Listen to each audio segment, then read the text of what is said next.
How's it going? Mike Love here at MarineMax Ocean View, and today we're taking a look at this 2026 Grady-White Fisherman 257.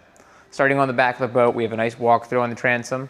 This boat's going to be powered by twin 200 Yamaha engines, and they're going to have that classic white to color match with the Grady-White, so an awesome look on the back of the boat.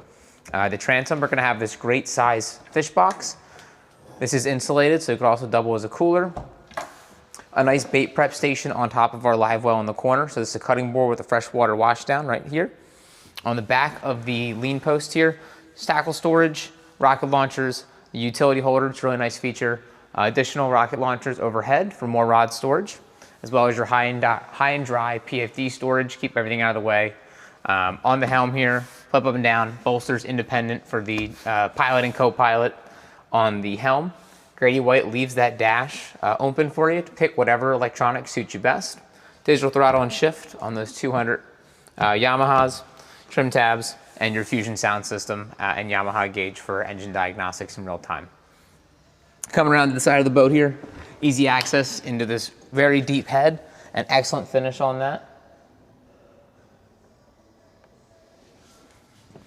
Up on the bow, we got some great seating options here.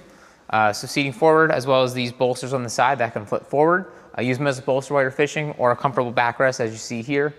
These cushions can also come off with non-skid underneath to be a great casting platform for doing some fishing in the bay or anything sight off the bow. And then easy access all the way up to the windlass on the front, and super easy access into the road.